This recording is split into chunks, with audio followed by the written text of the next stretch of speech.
Do you know anyone whose life feels completely stuck, no matter how hard they try? Maybe it's someone trying to quit procrastinating, to overcome addictions, or to rebuild themselves after years of chaos. They set goals. They make plans. They start full of energy and determination. But days or weeks later, everything falls apart. Stress sets in. Old habits return. And they're back at square one, sometimes worse than before. Maybe that someone is you. What if I told you there's a method, an ancient system, that can rebuild your life from the inside out? A system that fuses the discipline of the samurai, the mental training of Chinese philosophies, and principles that have guided warriors and scholars for centuries. It's not about huge leaps, not about sudden motivation or extreme routines. It's about small, deliberate steps that compound into real transformation. Before I show you exactly how this system works, take a moment to subscribe, like, and comment on the one habit or area of your life you most want to change. I read every comment and love hearing how these ideas impact real lives. Now, let's step into the world where discipline becomes strength, and strength rebuilds life itself. Chapter 1. The day life stopped working. There comes a moment in life when everything that used to work simply stops working. For Li Wei, that moment arrived on a quiet Tuesday morning. He wasn't expecting anything dramatic. No accident, no tragedy, no sudden collapse. Just a simple moment that cracked his entire identity. Li Wei was 42, a mid-level project supervisor at a construction firm in Shenzhen. He had a wife, 2 children, aging parents, a small apartment bought on a heavy mortgage, and a body that was starting to carry the weight of decades of neglect. His life looked normal on the outside, respectable, stable, but inside he was falling apart. That Tuesday, he woke up at 6:15 a.m. as usual. The alarm buzzed, vibrating on the nightstand, demanding obedience. He sat up slowly because standing too fast made him dizzy. His back ached. His chest felt tight. His heart always beat a little harder than it should. Still, he dragged himself forward. He washed his face, buttoned his shirt, tied his shoes, and tried to pretend everything was fine. But it wasn't. His mind felt heavier than his body. He was tired all the time. Not the usual tired, but the kind that sits behind your eyes, pressing into your skull, draining your will to move. The kind of tired that feels like life itself has turned into a thick fog. He walked into the kitchen. His wife was packing the kids' lunchboxes while scrolling through her phone. She didn't look up. She didn't notice his unusual silence. She didn't hear the slight tremble in his breath. No one did. People like Li Wei don't usually show their suffering. They swallow it. They bury it under responsibility. They convince themselves that enduring is the same as living. He took a thermos of tea, nodded to his wife, and left home. The moment he stepped outside, the world felt wrong. The street was the same. The sky was the same. The smell of damp concrete was the same. But Li Wei felt disconnected from everything, like he was walking inside someone else's life. He reached the construction site at 7:45 a.m. Workers moved in their usual rhythm, lifting, measuring, cutting, shouting instructions. Machines roared. Dust filled the air. The usual noise, the usual routine. But when Li Wei tried to step into his role, he couldn't. He stared at the stack of documents in his hand. They blurred. His chest tightened again. He wiped sweat from his forehead even though the morning air was cool. Something was very wrong, and he knew it. A young coworker asked him a question about the day's concrete mix ratio. A simple question he had answered 1,000 times before. But today, the numbers didn't come. His mind froze. He couldn't think. He couldn't speak. He just stood there, staring, unable to move. The coworker laughed awkwardly and walked away. Li Wei forced himself to smile. But inside, he felt something collapse. This wasn't simple stress. This wasn't hunger. This wasn't lack of sleep. This was burnout eating him alive. At 10:30 a.m., during a routine meeting, the moment finally came. He stood at the front of a room with a laser pointer in hand. A slide behind him showed a blueprint. His boss waited. His team watched. Li Wei opened his mouth to explain the plan.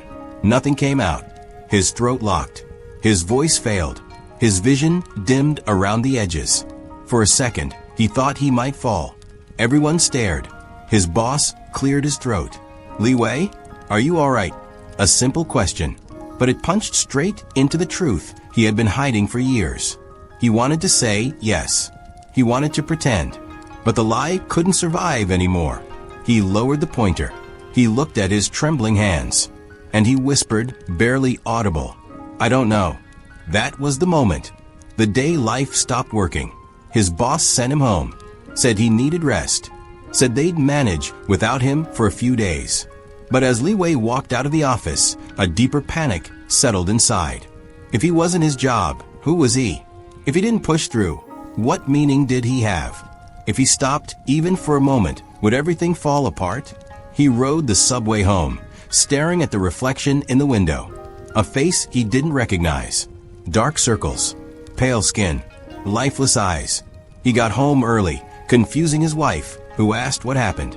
He tried to explain, but the words felt too heavy to speak. So he just said he was tired. Later that night, after everyone went to bed, he sat alone in the living room with the lights off. The apartment was quiet. Only the distant hum of the city echoed through the windows. He thought about his life, all the things he had sacrificed, all the years he had pushed himself, all the dreams he once had but abandoned. When he was young, Li Wei wanted to practice martial arts, study philosophy, travel the world, become someone strong in both mind and body. He loved the samurai stories. He read about Bushido, Zen discipline, ancient Chinese systems like Xing Qi and Nigong, and the warrior mindset that forged unbreakable people. But life got busy. Bills needed paying. Children needed raising. And slowly, he became a man who lived only to survive the next month. Sitting in the darkness, he whispered to himself, "How did I become this?" Tears filled his eyes. Not dramatic tears. Silent tears. The kind men wipe away quickly because they've spent their entire lives being told not to cry. But he wasn't ashamed. He was exhausted. Something inside him finally broke. And strangely, it felt like relief. Like letting go after holding a rope for too long. Around midnight, unable to sleep, he opened his old wooden drawer. Inside were a few forgotten things. An unused gym card, an old calligraphy brush, a notebook from his 20s filled with quotes, and a small book on Bushido he once bought from a street vendor in Kyoto during a short trip years ago. He picked up the book. He brushed dust off the cover. He opened it. And the first line he read was, "A warrior does not escape life. He confronts it." That line hit him harder than the collapse at work. Something stirred. Something long buried. Something he thought he had lost forever. For the first time in years, he felt a spark. Not motivation. Not excitement. Something deeper. A quiet call from the part of himself he had abandoned. He stayed up reading. Not fast. Not intensely. Just slowly, breathing between each paragraph, absorbing every word. By the time he closed the book, the clock said 3:12 a.m. His life wasn't fixed. His problems weren't solved. His exhaustion didn't magically disappear. But the fog inside his mind had shifted a little. A tiny opening appeared. A small doorway into something new. And in that quiet moment, sitting alone in the dark, Li Wei realized something simple. He didn't need to rebuild his life overnight. He just needed to take one honest step. Then another. Then another. This was the day life stopped working, and the day his new life quietly began. Chapter 2. The first step back to himself. Every transformation begins with a moment of honesty.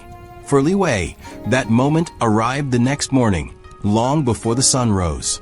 He didn't sleep, not a single minute. But for the first time in years, he wasn't exhausted from the lack of sleep. He was exhausted from finally facing himself. He stood by the window, watching the faint glow of dawn spread across the city like a slow breath. The streets below were empty. The world felt still. And for once his mind felt still too. He held the Bushido book in his hand. His fingers traced the worn edges of the cover. He flipped through the pages again, stopping at a line he had underlined years ago. The way of the warrior begins with self-mastery. A simple sentence, but it carried the weight of a lifetime he had abandoned. Li Wei sat down on the edge of his bed, staring at the floor. He felt fear. Not the loud kind, no. This was a quiet fear. A fear of starting. A fear of trying again. A fear of failing like before. But beneath the fear, there was a pulse. A steady, faint, unmistakable pulse. Hope. He took a slow breath. And he made a decision. A decision so small it would look meaningless from the outside. A decision almost embarrassing to admit. But one that would change everything. He decided to clean his desk. That was all. Not to fix his life. Not to become disciplined in one day. Not to rebuild his body or mind instantly. Just clean his desk. He walked into the small study room, switched on the light, and stared at the mess. Old documents, scattered receipts, a cracked cup with dried tea, piles of things he never had the energy to organize. It felt like looking at his own thoughts, cluttered, neglected, heavy. He picked up one paper, then another, then another. Slowly, the desk began to reappear. A small, simple act. But with each movement, something inside him shifted. 20 minutes later, he stood back and looked at the clean surface. It wasn't perfect. It wasn't beautiful. But it was clear. And for a man drowning in mental fog, clarity was a miracle. He sat down at the empty desk and opened his notebook, the same notebook he had used in his 20s. He turned to a blank page, picked up a pen, and wrote the first sentence of the new chapter of his life. I cannot continue like this. The words came slowly, but they came honestly. He wrote another line. I want to live with strength again. His handwriting was shaky, but his intention was steady. Then he wrote one more line. Today, I will take one small step. He didn't know what the next step would be. He didn't need to. The warrior path, Chinese or Japanese, doesn't demand perfection. It demands presence. He closed the notebook. A small smile formed. The kind of smile that appears not because life is perfect, but because a tiny piece of the soul wakes up. The sun was rising now, painting the room in soft orange light. Li Wei walked to the kitchen. The apartment was quiet. His wife and children still slept. He opened a fridge and took out a bottle of water. Usually, he would drink sugary milk tea in the morning. But today, he chose water. Not because water is powerful, but because the choice was. He poured a glass. He drank slowly. And he felt something unexpected. Control. For the first time in years, he felt like he was choosing his life instead of letting life choose for him. At 7 a.m., his kids woke up, running around the living room. His wife came out half asleep. She noticed he looked different, not perfect, not healed, but calmer. You didn't sleep? She asked. He shook his head. I needed time to think. She didn't press. She didn't need to. She could see something had shifted. After they left for school and work, Li Wei stayed home, on sick leave, still officially recovering. He walked to the balcony, leaned on the railing, and looked at the city. He remembered something from the Bushido book. The warrior sharpens his spirit before he sharpens his blade. He didn't have a blade. He didn't have a warrior's body. But he realized he could sharpen one thing, his awareness. He spent the next hour in silence. No phone, no distractions. Just breathing, listening, letting the noise inside him settle. He didn't know it yet, but this was the beginning of his new discipline, one inspired by both Chinese and Japanese wisdom. Chinese, Jingqi Shen balance. Japanese, Bushido mind. Zen presence. Taoist simplicity. Samurai devotion to daily practice. Not in theory, not in books, but in action. Around noon, something unexpected happened. He felt hungry, not the usual stress hunger. A real, physical hunger he hadn't felt in a long time because stress had numbed everything. He stood in the kitchen, staring at the food. He usually ate whatever was quickest, fried noodles, leftover buns, processed snacks. But today he paused. He heard a quiet whisper from his memory. Small steps. He didn't need a perfect meal plan. He didn't need a strict diet. He didn't need to transform overnight. He needed one good choice. He boiled rice, chopped some vegetables, cooked a simple stir-fry. It wasn't fancy. It wasn't perfect. But it was real food. And more importantly, it was intentional. He sat at the table and ate slowly for the first time in years. Tasting, chewing, breathing. He didn't know this was the beginning of another ancient lesson. Chinese moderation and Japanese mindful eating. He didn't know this single meal would teach him something essential. Rebuilding your life starts with respect. Respect for your body. Respect for your mind. Respect for your time. By the afternoon, he felt calmer than he had felt in a decade. Then the fear returned. The fear of relapse. The fear of tomorrow. The fear of slipping back into old patterns. His chest tightened again. His breath shortened. But this time, he didn't panic. He remembered a line from the book he read last night. A warrior is not someone who never fears. A warrior is someone who does not bow to fear. So he didn't bow. He sat down. He inhaled, exhaled, let the fear dissolve like smoke. And for the first time in his life, he won. Not a big victory, a microscopic one, but enough. Enough to show him that change is possible. Around 4 p.m., he did something bold, something meaningful, something that marked the true beginning of his journey. He opened his closet and took out the old martial arts uniform he hadn't worn since he was 20. It didn't fit anymore. The fabric stretched at the seams. The sleeves were tight around his thicker arms. His belly pressed against the belt. But that didn't matter. He wore it anyway. He stood in front of the mirror, breathing heavily, sweating from simply putting it on. He looked ridiculous, but he felt powerful. Not because he looked like a warrior, but because he remembered he once was. He stood in a wide stance, lifted his arms, and practiced one simple movement he learned long ago. A basic stance.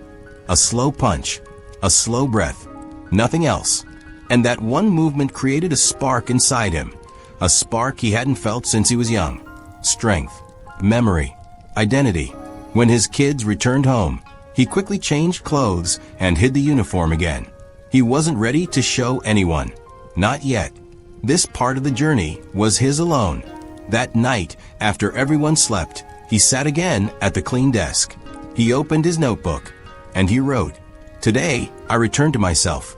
He closed the notebook, turned off the light, and lay in bed. This time, he slept, not to escape life, but to prepare for the next step. Chapter 3. The Samurai Method enters his life. Change doesn't begin when life becomes unbearable. Change begins when a person finally becomes willing to see the truth. For Li Wei, that truth appeared the next morning, quietly, like a visitor he hadn't expected. He woke before the alarm, not from anxiety, not from fear, but from a strange feeling he hadn't felt in years. A calm curiosity. His body still felt heavy, but his mind was clearer. The fog hadn't vanished, but it had thinned just enough for him to notice something important.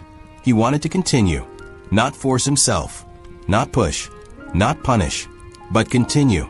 He sat at the edge of the bed and let out a slow breath. Today he would take the second step. He walked to the study room as sunlight gently filled the apartment. He opened the drawer and took out the book that started everything. The thin, worn copy of Bushido, the Heart of the Samurai. He placed it on the desk like a sacred object. A warrior doesn't run from life. A warrior meets it. He opened the book and turned to a chapter he had never given much attention to before. Rectitude and courage, the foundation of action. The first sentence struck him like a blade drawn in silence. The samurai does not seek a perfect life. He seeks a controlled life. Li Wei closed his eyes. For years, his life controlled him. His job, his deadlines, his fatigue, his habits, his fears. The warrior path wasn't about becoming strong overnight. It was about taking back the steering wheel. He whispered to himself, "I want to steer my life again." It wasn't a declaration. It wasn't a dramatic vow. It was the beginning of clarity. He read the page slowly, letting each line sink into him. Rectitude, to act with clarity, to do what must be done. Courage, to act even when fear exists. These two virtues were simple, frighteningly simple, but they were also the exact things missing from his life. He took a deep breath and wrote in his notebook, Bushido lesson number 1, courage is a muscle. I will train it. Then he wrote, Bushido lesson number 2, do not wait for confidence. Act first. These two sentences became the backbone of the day. Not rules, not discipline, a direction. At 8 a.m. after breakfast, he did something he had avoided for years. He stepped outside. With no destination, he walked down the street with soft sunlight warming his face. He looked at the world not through exhaustion or frustration, but through a quiet openness. This was new. He reached a small park, a simple place he had passed 1,000 times but never entered. Today he walked in. He sat on a wooden bench and watched a group of elderly men practicing Tai Chi. Their movements were slow, gentle, almost effortless. But behind that softness was something unmistakable. Strength, balance, control. Li Wei watched them with a strange mix of admiration and longing. He once moved like that. He once felt that steady power. But life had pulled him far from it. One of the older men noticed him. He smiled. A warm, genuine smile. You can join, he said politely. No experience needed. Li Wei shook his head at first. Old habits, fear, doubt rose quickly. But then he remembered. Act first. Confidence will come later. He stood up, walked toward the group, and joined them. His movements were stiff. His breath was uneven. His coordination was clumsy. But something incredible happened. No one judged him. No one laughed. No one corrected him harshly. They simply moved, and he followed. For 20 minutes, he allowed his mind to sync with his body in a way he hadn't felt since youth. Every slow motion felt like brushing dust off his inner spirit. When the practice ended, he bowed slightly in thanks, without thinking, without planning. A natural, instinctive bow. One of the elders stepped closer and said, You looked peaceful today. Come again tomorrow. Li Wei nodded. Peaceful. A word he never thought would describe him. He walked home feeling lighter. Not physically, not mentally, but spiritually. As he climbed the stairs to his apartment, he realized something profound. The samurai method had already entered his life through action, not intention. The rest of the day followed a similar rhythm. He cleaned another corner of his home. He stretched for 10 minutes. He drank water when his mind wanted tea. He took a short walk instead of lying down. He ate slowly instead of rushing. Small things, almost invisible things. But every action, every tiny decision left a trace. A quiet echo of discipline. A whisper of the warrior he once dreamed of becoming. In the evening, after his family finished dinner, he returned to the study room. He opened the Bushido book again and read the next line. Discipline is not punishment. Discipline is devotion. He repeated it softly. Devotion. The word felt warm. He wasn't building a system of suffering. He wasn't forcing himself into a strict routine. He was reconnecting with a part of himself that wanted to live with intention. He wrote in his notebook, Discipline is not harsh. It is honest. As he wrote, he realized something that sent a quiet shock through his chest. For the first time in years, he wasn't trying to escape life. He was meeting it.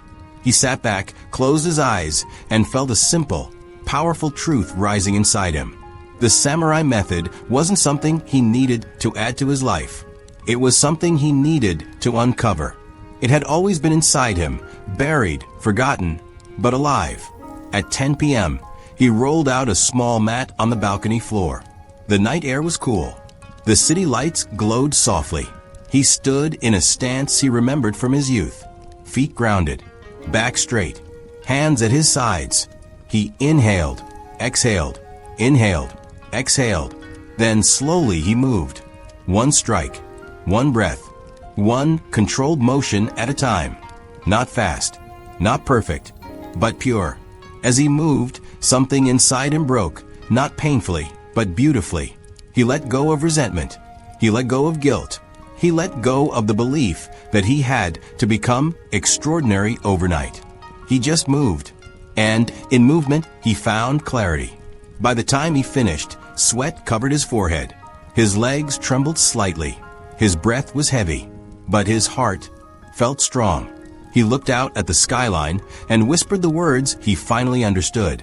I am rebuilding myself, not for pride, not for others, not for the world, for himself. He bowed to the night sky, a small humble bow, a warrior's bow. Then he folded the mat, turned off the balcony light, and stepped back inside. This was the day the samurai method truly entered his life. Not as philosophy, not as inspiration, but as the path he was finally ready to walk.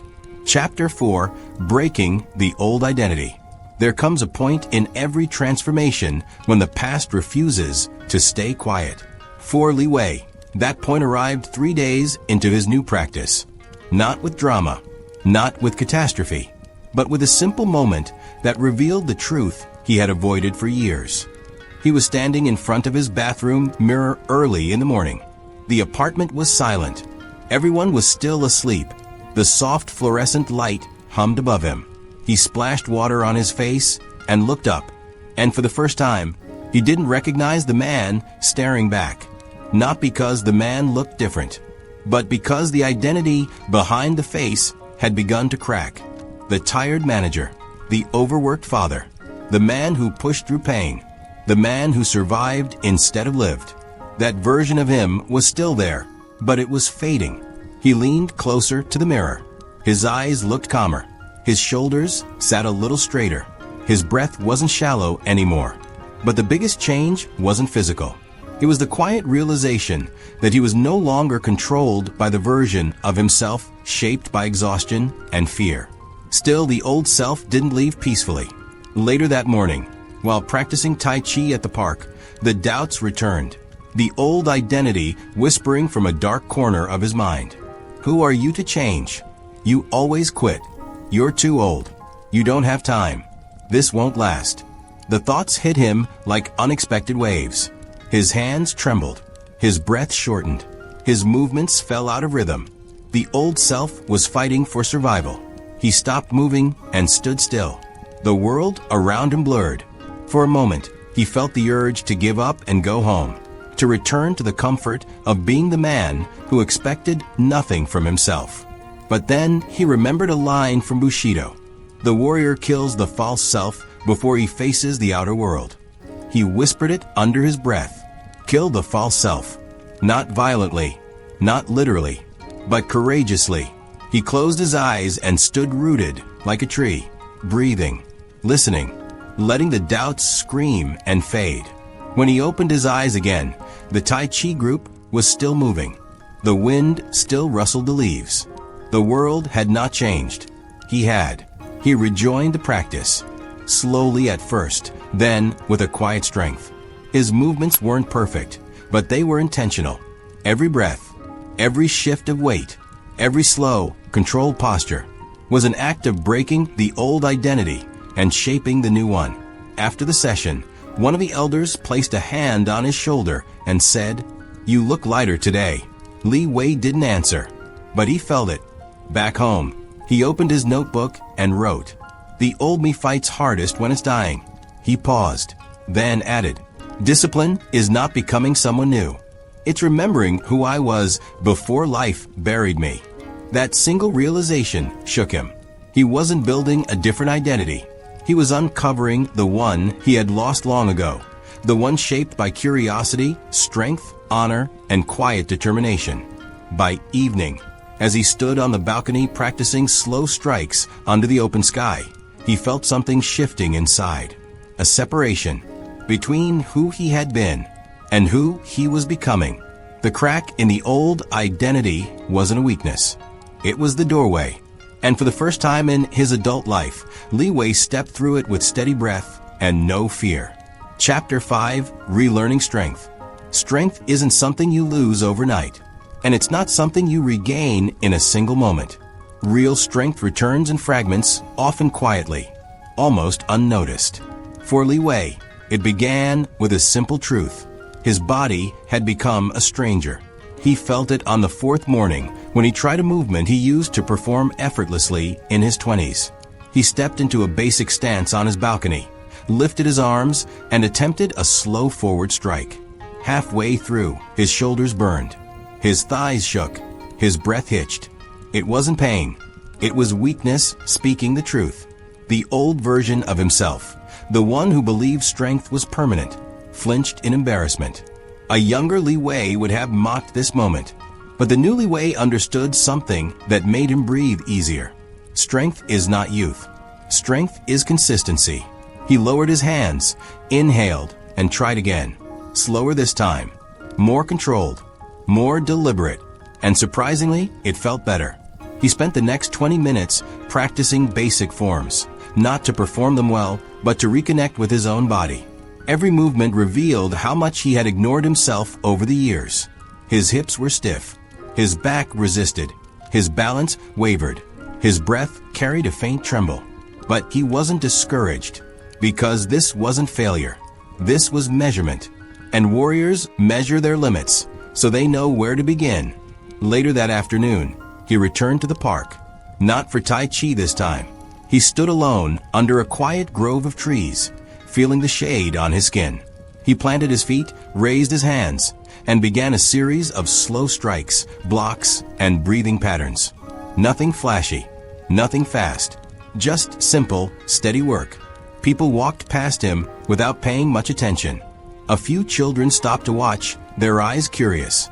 One even mimicked his stance. Li Wei smiled at the gesture, then returned to practice with renewed focus. This time, he discovered something he had forgotten. Strength isn't just muscle. Strength is awareness. The awareness of your own posture. The awareness of your breath. The awareness of how your mind reacts when the body reaches its limit. As he practiced, he noticed his thoughts beginning to shift. They weren't racing. They weren't spiraling. They were present, focused. The old panic that used to erupt whenever he felt tired didn't appear. Instead, he felt grounded. His feet pressed into the earth. His breath moved smoothly through his chest. And for the first time in a long time, he felt a sense of unity between mind and body. After an hour, sweat rolled down his face.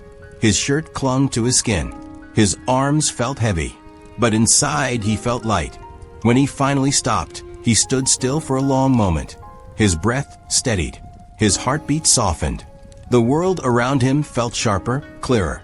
He wasn't strong yet. Not physically, not fully. But he was learning how to become strong again. On the way home, he noticed something beautiful. He was walking with a sense of quiet pride. Not pride in the superficial sense, but pride in effort. When he reached home, he opened his notebook and wrote, "Strength returns when you move with intention." Then he added, "The body remembers. The spirit remembers. I am teaching both how to wake up again." That evening, as he practiced one final sequence under the soft glow of the balcony light, he felt himself changing, not dramatically, but steadily. The weakness he felt earlier no longer frightened him. It motivated him. He understood now that relearning strength wasn't about proving anything. It wasn't about becoming impressive. It wasn't about returning to who he was. It was about building someone new, someone strong because they chose to be, someone disciplined because they respected themselves, someone steady, patient, and aware, someone who could finally carry his own life with confidence. And for the first time in years, Li Wei knew he was on the right path. Chapter 6, The Quiet War Within. Every journey has an outer battle, but the real fight, the one that decides everything, happens inside. For Li Wei, that inner war began on a rainy morning. He woke feeling heavier than usual, not in his body, but in his mind, the kind of heaviness that doesn't come from lack of sleep, but from an old version of yourself pulling you backward. He sat on the edge of the bed, listening to the rain tapping against the window. The world felt slow. His thoughts felt slower. The progress of the last few days suddenly felt fragile, almost imaginary. Doubt crept in through the cracks. Why are you doing this? You don't have the discipline to change. It won't last. You always go back to who you were. These weren't new voices. They were familiar, too familiar. They were the ghosts of his old identity, rising to take back control. He closed his eyes and took a long breath, but the heaviness didn't lift. This was the first time he realized something important. Change isn't a straight line. It's a quiet war fought in moments like these. He stood up slowly and walked to the balcony. The city was covered in a soft gray mist. Cars moved quietly below. The air smelled like wet concrete and cold wind. He rolled out his mat. His hands trembled slightly. Even the act of getting into a stance felt like pushing against a tide. But he began anyway. One slow breath, one simple movement, one quiet intention. His arms felt heavy. His legs resisted. His mind kept trying to escape, telling him to stop, to rest, to postpone practice until tomorrow. But he kept going. Not perfectly, not powerfully, but consistently. Halfway through a slow strike, frustration broke through his calm. His breath snapped. His balance wobbled. He clenched his fists, angry at himself, angry at his weakness. Then he remembered the line he had written the night before. Strength returns when you move with intention. He relaxed his hands. He lowered his shoulders. He let the frustration dissolve instead of fighting it. Then he tried again. This time, his movement wasn't cleaner. It wasn't smoother, but it was honest. And that honesty became a turning point. He understood something that the Bushido book had hinted at. The warrior's greatest enemy is not fatigue, fear, or weakness. The enemy is the voice that says you cannot win. So he didn't try to silence it. He simply refused to obey it. By the time he finished, his breath was steady and his mind felt clearer. The heaviness hadn't vanished, but it no longer controlled him. That was victory. Not a dramatic one, a quiet one, the most important kind. Later, he wrote in his notebook, "The war inside me is real, but so is my ability to fight it." And as the rain finally stopped, Li Wei felt something subtle but powerful rising inside him. A growing belief that he was stronger than his doubt. Chapter 7, The Return of Discipline. The change didn't happen with fireworks. It didn't happen in one dramatic breakthrough. It started one morning at 4:30 a.m. when Shen opened his eyes and felt something he hadn't felt in years. Clarity. Not peace. Not confidence. Just clarity. A tiny spark. A sense that today didn't have to be a repeat of yesterday. He sat up in bed. The room was dark and cold. His breath floated in the air. He could hear the silence of the world outside. And for the first time, he didn't reach for his phone. He didn't check messages or distract himself. He didn't run from the day. He stood, stretched, and whispered one word, like he was reminding himself of a promise. Bushido. The samurai way. Honor. Duty. Courage. Self-mastery. He had read about these virtues many times, but reading and living are two different worlds. Now, he wasn't studying philosophy anymore. He was practicing it. He started simple. He cleaned his entire apartment before sunrise. He didn't rush. He didn't skip corners. He wiped the counters, organized his books, folded his clothes. Everything had a place. Everything had a purpose. And while he cleaned, he repeated a single principle. Order outside is order inside. The Bushido texts reminded him that discipline wasn't about controlling the world. It was about controlling himself. The external world responded to the internal. If he wanted a stronger mind, he had to build a stronger environment. By 6 a.m., the apartment looked new. By 6:10, he was already on the floor doing push-ups. By 6:30, he was running. It wasn't a stylish Instagram run. It was cold. His legs hurt. His lungs burned. He wanted to stop. But after everything he had gone through, quitting felt like betrayal. Halfway through the run, he remembered a line from Hagakure. The way of the warrior is found in death. He never took it literally. For him, it meant that the warrior must die to who he was yesterday. So he kept running. Not fast. Not perfect. Just forward. When he returned home, dripping in sweat, something was different. He didn't feel proud. He didn't feel accomplished. He felt aligned, like he had done what he was supposed to do. The next day, he woke up at 4:30 again. Then the next. And the next. This time, he didn't force it. It wasn't a challenge. It became a rhythm, a pulse, a new heartbeat. He started journaling every morning using a simple 3-line structure. What I fear, what I must do, how I will do it. Samurai journals were brief and direct. No emotional dumping. No endless explanations. Just clarity and action. Within a week, Shen noticed something strange. The noise in his mind wasn't as loud. The anxiety didn't dominate his thoughts. The phone lost its power over him. Time felt slower, but in a good way. He began drinking tea with complete focus. He began speaking more slowly, more intentionally. He began walking with his shoulders back. For the first time in years, his life wasn't reacting. It was choosing. And the world around him noticed. His family said he sounded calmer. His co-workers said he looked sharper. Even strangers treated him differently, as if they sensed something grounded in him, something steady. He didn't talk about the Bushido principles. He didn't try to inspire anyone. He didn't post about transformation. He lived it. Honor was his way of speaking. Courage was his way of acting. Integrity was his way of working. Self-control was his shield against old habits. And discipline, the quiet one he used to run from, returned like an old friend. Not with force, not with noise, but with presence. One morning, while tightening the laces of his running shoes, he realized something important. He wasn't becoming someone new. He was returning to who he was meant to be. This was the hidden truth of the samurai path. Discipline isn't transformation. It's restoration. It brings you back to your real self, the one buried under fear, distraction, and excuses. Shen didn't smile. He didn't celebrate. He simply opened the door, stepped into the cold morning air, and began running again. The warrior had returned. And now you've seen how the samurai method and these ancient Chinese systems can rebuild a life that once felt broken. This isn't magic. It isn't instant.